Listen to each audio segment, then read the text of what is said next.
শরীফ রজিল, ভালো আর মন্দ কার? ভালো বান্দা হোক আর মন্দ বান্দার হোক কার? আল্লাহর বান্দা। সে আল্লাহ বুঝবে। আমার অধিকার নেই যে আমি কাউকে ভালো বলে কাউকে খারাপ বলে ভাববো, এটা আমার ভাবার দিক নয়।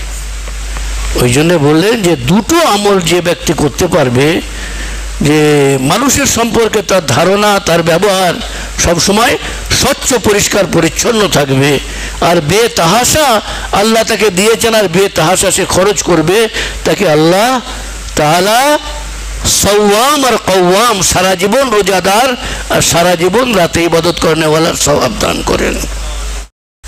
আলহামদুলিল্লাহি রাব্বিল আলামিন ওয়াসসালাতু ওয়াসসালামু আলা সাইয়্যিদিল আমবিয়াই ওয়াল মুরসালিন ওয়া আলা আলিহি ওয়া আসহাবিহি আজমাইন। أما بعد فقد قال الله تعالى في كلامه المجيد: أعوذ بالله من الشيطان الرجيم، بسم الله الرحمن الرحيم. كل نفس سائقة الموت وإنما توفون أجوركم يوم القيامة فمن زحزح عن النار وأدخل الجنة فقد فاز وما الحياة الدنيا إلا متاع الغرور. وقال الله تعالى في شأن حبيبه مخبرا وآمرا: إن الله وملائكته يصلون على النبي يا أيها الذين آمنوا صلوا عليه وسلموا تسليما. اللهم صل على محمد وعلى آل محمد كما صليت على إبراهيم وعلى آل إبراهيم إنك حميد مجيد. اللهم بارك على محمد وعلى آل محمد كما باركت على إبراهيم وعلى آل إبراهيم إنك حميد مجيد. وقال رسول الله صلى الله عليه وسلم: اللهم بارك لنا في رجب وشعبان وبلغنا رمضان، أو كما قال رسول الله صلى الله عليه وسلم.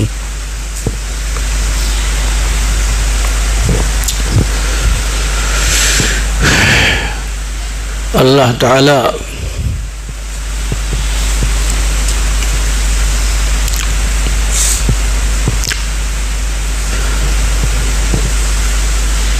আমাদের সকলের জন্য সময় মুতায়্যন করে রেখেছেন, নির্ধারিত করে রেখেছেন।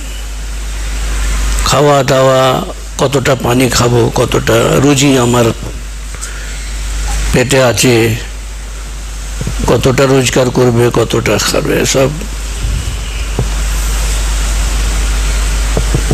আল্লাহর তরফ থেকে সব নির্দিষ্ট আছে।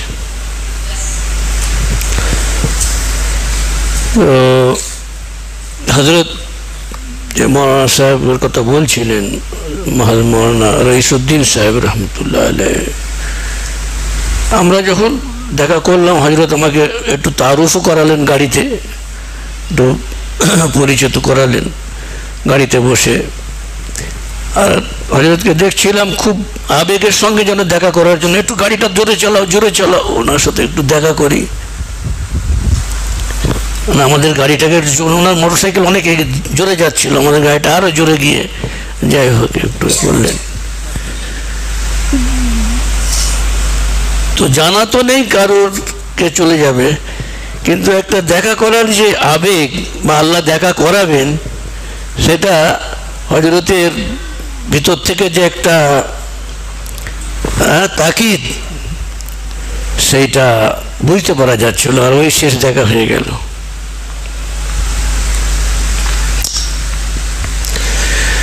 জনাব রাসূলুল্লাহ সাল্লাল্লাহু আলাইহি ওয়াসাল্লাম একটা হাদিসের মধ্যে ইরশাদ করেন, রজবের চাঁদ যখন উঠতো, নবীজি আল্লাহর কাছে দোয়া করতেন যে আল্লাহ, রজব আর শাবান মাসে আমাদেরকে খুব বরকত দান করো, আমাদেরকে মুবারক করো, বরকতময় এই দুটো মাস আমাদের জন্য করে দাও, আর আমাকে রমজান পর্যন্ত পৌঁছে দাও, আমাদেরকে রমজান পর্যন্ত পৌঁছে দাও।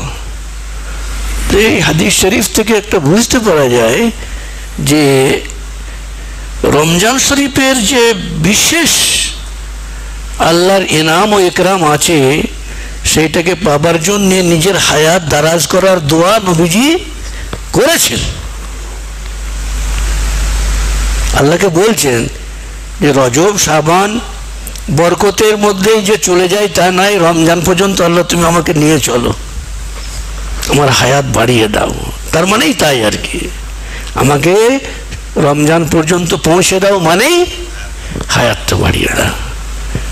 রমজানের এত ফজিলত, রমজানের এত ফজিলত হাদিস শরীফের মধ্যে আছে।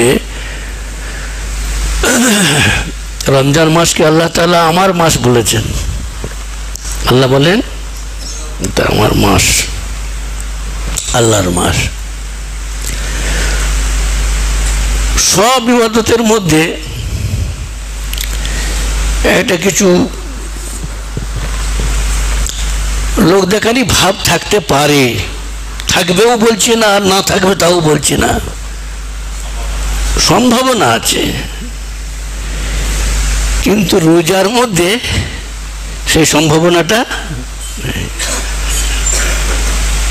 সাত অন্ধকারের ভিতরে, তার বিল্ডিং এর ভিতরে ঘর, তার ভিতরে ঘর, হাজার রকম খাবার সেখানে মজুদ, দামি দামি পানীয় শরবত সব মজুদ, কিন্তু সে গালে করে খেতে তাকে কেউ দেখতেও পাবে না, কিন্তু সে খায় না। কার জন্যে? আল্লাহর জন্য। পিপাসায় কাতর হয়ে গেলেও খায় না। ওই জন্যে আল্লাহ তাআলা অন্য হাদিসের মধ্যে বলেন আস-সাওমু লি, রোজা আমার জন্য, রোজা আমার জন্য। ওয়া আনা আজজি বিহি, সব ইবাদতের যে বদলা, তার জাযা, তার পুরস্কার ফেরেশতারা দিবেন। আল্লাহ বলেন রোজার বদলাটা আমি নিজে দিই। এবং মুহাদ্দিসিনে কেরাম এই হাদিসকে আরেকটা কেরাতে পাঠ করেছেন আস-সাওমু লি ওয়া আনা উজজা বিহি, রোজা আমার জন্য আর আমি রোজার বদলা। আমি স্বয়ং আল্লাহ বলছেন আমি রোজার বদলা, রোজাদার।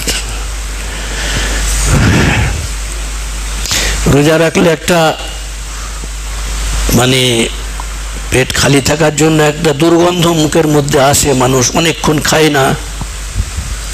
তো আল্লাহ তাআলা বলেন রোজাদারের মুখের দুর্গন্ধটা আমার কাছে এনে, অর্থাৎ আল্লাহ বলছেন আল্লাহর কাছে মুশকে আম্বরের খুশবুর থেকেও উত্তম। আল্লাহ একটা হাদিসের মধ্যে জনাব রাসূলুল্লাহ সাল্লাল্লাহু আলাইহি ওয়াসাল্লাম ইরশাদ করেন যে রমজান মাস এসছে, তোমাদের সামনে একটা মাস এসছে, বড় পবিত্র এবং বড় মুবারক মাস, বড় মুবারক মাস। হাজার হাজার লক্ষ লক্ষ মানুষকে প্রত্যেক দিন আল্লাহ তাআলা জাহান্নাম থেকে নাজাত দিয়ে দেন। সেই মাসে জাহান্নামের দরজাটাকেই বন্ধ করে দেওয়া হয়, আর জান্নাতকে সাজানো হয়, আর জান্নাতের দরওয়াজা ইমানদারদের জন্য খুলে দেওয়া হয়। সুবহানাল্লাহ, সুবহানাল্লাহ, সুবহানাল্লাহ। और हमदर्दी का महीना है। हमदर्दी माने सहानुभूति। এই যে কষ্ট, মানুষকে কষ্টে দেখে, তার কোনো প্রয়োজন দেখে তার সঙ্গে সহানুভূতির মামলা করা, যেটা আমার দ্বারা যতটা সম্ভব। हमदर्दी का महीना है। আর এই মাসের রোজাকে আল্লাহ ফরজ করেছেন, আর তারাবিহকে আল্লাহ পাক সওয়াবের জিনিস বানিয়েছেন। আর প্রত্যেকটা নেকি আল্লাহ রাব্বুল আলামিন 70 গুণ বাড়িয়ে দেন। নফল ইবাদতগুলোকে ফরজ ইবাদতের সমতুল্য সওয়াব দেওয়া হয়। আর একটা ফরজ যদি রমজান মাসে আদায় হয় 70টা ফরজের সওয়াব আল্লাহ দান করেন। আল্লাহ তাআলা ওই বান্দাকে, যে কোনো রোজাদারকে একটু ইফতার করিয়ে দিল, পেট ভরে যে তা নয়, হয়তো একটু খেজুর, একটু শরবত, একটু পানি টানি দিয়ে দিল, তো সে সারাদিন রোজা রেখে যা সওয়াব হাসিল করলো ততটা পরিমাণ সওয়াব আল্লাহ তাআলা ইফতার করানেওয়ালাকে দিয়ে দেন, ততটা সওয়াব দিয়ে দেন। সওম, আমরা রোজা বলি, আরবিতে কি বলা হয়? এই সওম শব্দতে আর একটা হাদিস মনে পড়ে গেল। জনাব রাসূলুল্লাহ সাল্লাল্লাহু আলাইহি ওয়াসাল্লাম ইরশাদ করেন যে আমার উম্মতের কিছু বান্দাকে আল্লাহ পাক সাওয়াম আর কাওয়ামের সওয়াব দান করেন। সাওয়াম আর কাওয়াম, সাওয়াম মানে সাইমুদ দাহর, সারা জীবন রোজা রাখে, সারা জীবন তার যত সওয়াব তত সওয়াব দান করেন। আর সারা জীবন রাত্রে আল্লাহর রাত জেগে আল্লাহর ইবাদত করেন, তাদেরকে কাওয়াম বলা হয়। কায়েমুল লাইল, সাইমুদ দাহর, কায়েমুল লাইল, তো তাদের সওয়াব দান করেন ওই বান্দাকে যার ভিতরে দুটো গুণ থাকে। কটা গুণ মনে রাখতে হবে? ইনশাআল্লাহ, ইনশাআল্লাহ দুটো গুণ। একটা হচ্ছে যে মানুষের প্রতি সহানুভূতি। এই সহানুভূতির উপরেই কথাটা মানে এলো, মানে মনে পড়ে গেল হাদিসটা, যে তার আখলাক ব্যবহার, মানুষের কারোর কোনো আয়েব সে নিজে কানেও শোনে না আর চোখেও দেখে না। হযরত একটু আগে একটা আয়াত পড়ে বলছিলেন যে যারা আল্লাহর কালাম শোনে না, দেখে না, দেখেও দেখে না, শোনেও শোনে না, তাকে চতুষ্পদ জন্তু বলা হয়েছে। উলাইকা কাল আনআম বাল হুম আযাল্লু। আর এখানে বলা হচ্ছে যে মানুষের আয়েব, মানুষের ভুল ত্রুটিগুলো, নিজের আয়েবের উপর নজর সব সময় আছে, তীক্ষ্ণ নজর, কিন্তু মানুষের ভুল ত্রুটি সে চোখেও দেখে না আর কানেও শোনে না আর মনেও মানে না। একটা গুণ হচ্ছে যে মানুষের প্রতি তার এই জিনিসটা আছে। আর দ্বিতীয় গুণ বলছে বেইন্তেহা সাখাওয়াত করে, যে এসছে কোনো মজবুরি নিয়ে তাকে সে জান ভরে দিয়ে দেয়, সে অত দেখেও না গুনেও না, মানে দিল খুলে দেওয়া যাকে বলা হয়। মানে এই দুটো গুণ যদি থাকে আমার উম্মতের কারুর, তো তাকে আল্লাহ কাওয়ামুল দাহর, কাওয়ামুল লাইল আর সাওয়ামুদ দাহর, মানে সারা জীবন রোজা রাখনে ওয়ালার, সারা জীবন রাত্রে জেগে ইবাদত করনে ওয়ালার সওয়াবদের, যারা সওয়াব পায় তাদের দলভুক্ত করে দেন।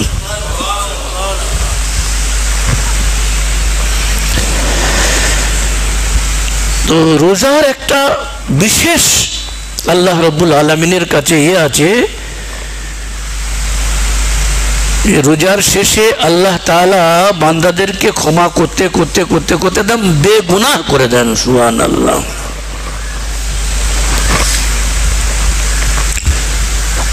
বলা হয়েছে যে তোমাদের অধীনস্থ যারা যারা মজুরি করে, কাজ টাজ করে, এখন তো আর দাস দাসী নেই, কিন্তু যাদেরকে আমরা খাটাই তাদের বোঝাকে তোমরা একটু কম করে দিবে। রোজার মাসে যদি কোনো কাজ করাও তো তাদের, রোজাদারদের বোঝাকে আল্লাহকে রাজি করার জন্য কম করে দিবে। কিয়ামতের দিনে আল্লাহ তাআলা তোমাদের বোঝাকে হালকা করে দিবেন। রোজার খাতিরে, আল্লাহর জন্য নিজের অধীনস্থদের কাজগুলোকে একটু কম করে দেয়া, একটু রোজাদার। এই ব্যাপারে একটা মসলা হযরতজি নওয়ারাল্লাহু মারকাদাহু, আল্লাহ তাআলা তার কবরকে জান্নাতের বাগান বানিয়ে দেন আর জান্নাতুল ফিরদাউসের মধ্যে আলা মাকাম নসিব করুন। খুব গভীর বিচক্ষণ মানুষ ছিলেন। আল্লাহ তাআলা তার ফয়জ ও বারাকাত আমাদের সব সময় আল্লাহ জীবনে জারি ও সারি রাখুন, আমিন। বলতেন যে এটা মানুষ সফর করলে আল্লাহ তাআলা তাদের কি করে দিয়েছেন, মুসাফিরদের জন্য নামাজে কসর আর রোজাতে ছাড় দিয়েছেন, যে পরে যখন বাড়িতে যাবে তখন রোজা রেখে নেবে, নাকি? সফরের কষ্টটা কঠিন তখনকার যুগে। কিন্তু এখন একটা মানুষ এখান থেকে ট্রেনে করে, বাসে করে, নিজের প্রাইভেট গাড়িতে করে সফর করলো, 100 কিলোমিটার দূরে চলে গেল, ধরুন সফর 76-78 কিলোমিটার যেটা আছে, তার বাইরে চলে গেল, সেখানে গিয়ে এয়ার কন্ডিশনে বসে আছে। তো কোনো মুফতি সাহেবকে যদি বলেন যে যদি না রাখে পরে রোজা রাখে গুনাহ হবে, তাহলে মুফতি সাহেব কি বলবে? গুনাহ হবে না? কি বলবে? না, সফরে আল্লাহ ছাড় দিয়েছেন, ও সফরে ছাড় নিয়েছে। কিন্তু একটা মানুষ টলি চালিয়ে তার জীবিকা অর্জন করে, ছেলেপুলের পেট ভরে, 2 তলা 3 তলা 4 তলা ভাড়ার উপরে উঠে বড় বড় সারাদিন রোদে কাজ করে, কাঠ ফাটা রোদ কাজ করছে। যদি বলা হয় যে হুজুর তাহলে এ যদি রোজা পরে রাখে, কিন্তু সাধারণ যারা কিতাবের উপরে নির্ভর করে রেখেছেন তারা কি বলবেন? যে ছাড় হবে না, রোজা রাখতেই হবে। হযরতজির এটা বিশেষত্ব ছিল। আল্লাহ তাআলা এটা গভীরভাবে চিন্তা করতেন যে এদের ছাড় দেওয়া দরকার, এবং এরা যদি পরে রোজা রাখে, সেই সময় না রাখে, কোনো গুনাহ নেই। এটা সাধারণ ওলামাদের থেকে হযরতজির এই গভীর নজর ছিল রোজার মাসে। জনাব রাসূলুল্লাহ সাল্লাল্লাহু আলাইহি ওয়াসাল্লাম কি বলছেন যে আপনার অধীনস্থ মানুষদের বোঝাকে কম করে দিন রোজার জন্য। তাহলে যদি সেই মানুষটা সফর করেছে অথচ তার কোনো কষ্ট নেই, তাকে ছাড় দিচ্ছেন, আর এর ছাড় হবে না? তো এই সমস্ত বহু মসলা মাসাইলের উপরে গভীর চিন্তা ভাবনা করে উম্মতকে রাস্তা দিয়েছেন। আল্লাহ তাআলা তাকে জান্নাতুল ফিরদাউসের মধ্যে আল্লাহ মাকাম নসিব করুন। তো ভাই, এই পবিত্র রমজান মাস আসছে। अल्लाह ताला बोलें जो गिन गिन के देता है गरीब दुखी, तो मैं भी उसको गिन गिन के देता हूँ। गुने गुने दे अमियो ताकि, और जो बेहिसाब देता है मैं उसको बेहिसाब दे देता हूँ।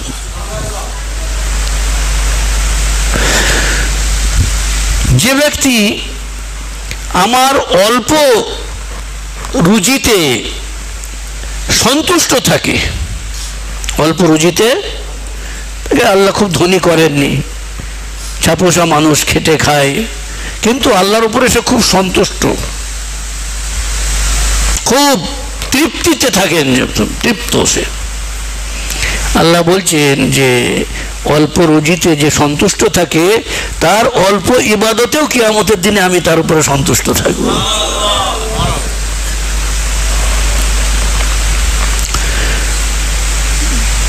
একটা দুটো জিনিস একটু বলছি। সাধারণত আল্লাহ তাআলা যাদের তৌফিক দিয়েছেন আলহামদুলিল্লাহ তাহাজ্জুদের, কিন্তু রোজার মাসে তাহাজ্জুদের নামাজটা পড়াটা অনেক সহজ হয়ে যায়। হয়তো সেহরি রেডি হচ্ছে, তো 15-20 মিনিট আধ ঘন্টা তাদের হয়তো গরম টরম করতে বা রেডি করতে সময়, সেই সময় আপনি তাহাজ্জুদটা পড়ে নিন।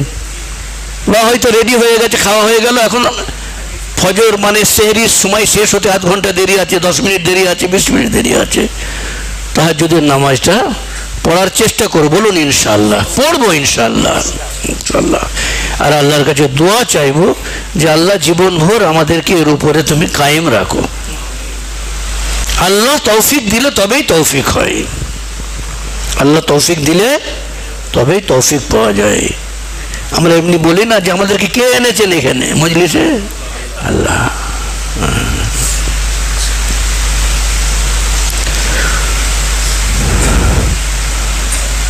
হযরত जुनैद বাগদাদি রহমতুল্লাহ আলাইহ এর পীর হযরত বাইজিদ বুস্তামি রহমতুল্লাহ আলাইহ একটা ঘটনা লেখা আছে যে উনি একদিন হঠাৎ মসজিদে গিয়ে দেখছেন যে একটা ইয়ং ছেলে খুব পাপি টাইপের, সে মসজিদে বসে হাঁ মাও করে কাঁদছে, আল্লাহ তুমি আমাকে মাফ করে দাও, আল্লাহ দেখো আমি তোমার অনেক নাফরমানি করে ফেলেছি। তো এমন করে মানে চিৎকার কেউ ছিল না মসজিদে, সে একা, সে জানে না যে কেউ এসে যাবে, সে তার মনের আবেগে কেঁদে যাচ্ছে। কিন্তু একজন আল্লাহর ওলি মানুষ তিনি এসে দেখছেন যে এইভাবে চিৎকার চেঁচামেচি করে কি তওবাতিল্লাহ করে নাকি বলুন। খালি মনে মনে হয়েছে যে ইয়ে রিয়াকারি কা রোনা রো রাহা হ্যায়, মানে লোক দেখানি কাঁদছে, বলেননি, মুখ দিয়ে বলেননি, খালি এতটুকু মনে যে ইয়ে রিয়াকার। এতটুকু মনে করার জন্যে 6 মাস তাহাজ্জুদের নামাজ আল্লাহ পড়তে দেননি, মাআযাল্লাহ। খালি রিয়াকার মনে করেছে তাকে, হ্যাঁ বেকার সবাই হাউ মাউ করে রিয়াকারি, লোক দেখানি কান্না, ওই ভেবেছে। দিলে ভাবাটাও এত কঠিন আল্লাহর কাছে, এগুলো অপছন্দনীয় জিনিস। তো বলছে যে এত চেষ্টা করি তাহাজ্জুদে উঠবার উঠতে পারেনি, কিন্তু যেহেতু সে আল্লাহর নিসবত তো তার আছে, তিনি যখন বুঝতে পারছেন যে নিশ্চয়ই আমার কিছু, অনেক আল্লাহর কাছে কাঁদা কাটার পরে ইলহাম হলো, তুমি ওই ছেলেটাকে রিয়াকার বললে কেন, তোমার এই নিয়ামত আমি 6 মাস কেড়ে নিয়েছি। তওবা করার পর তারপরে আবার তাহাজ্জুদের তৌফিক দিয়ে দেন আল্লাহ। তো কোই ভি কোনো ইবাদত করুক না কেন, আমার অন্তরকে আমাকে পরিষ্কার আর পবিত্র রাখতে হবে। ওই যে একটু আগে যে হাদিসটা বললাম যে মানুষের আয়েব দেখবেও না, শুনবেও না, আর চিন্তাও করবে না যে এই আয়েবদার, ইয়ে খারাপ, শরীফ রজিল, ভালো আর মন্দ কার, ভালো বান্দা হোক আর মন্দ বান্দার হোক কার, আল্লাহর বান্দা। সে আল্লাহ বুঝবে, আমার অধিকার নেই যে আমি কাউকে ভালো বলে কাউকে খারাপ বলে ভাববো, এটা আমার ভাবার দিক নয়। ওই জন্য বললেন যে দুটো আমল যে ব্যক্তি করতে পারবে, যে মানুষের সম্পর্কে তার ধারণা, তার ব্যবহার সবসময় স্বচ্ছ পরিষ্কার পরিচ্ছন্ন থাকবে, আর বেতাহাসা আল্লাহ তাকে দিয়েছেন আর বেতাহাসা সে খরচ করবে, তাকে আল্লাহ তাআলা সওয়াম আর কওয়াম, সারা জীবন রোজাদার আর সারা জীবন রাতে ইবাদত করেনেওয়ালার সওয়াব দান করেন। আল্লাহ তাআলা আমাদের সবাইকে বুঝে আমল করার তৌফিক দান করুন, আমিন। ওয়া মা আলাইনা ইল্লাল বালাগুল মুবিন।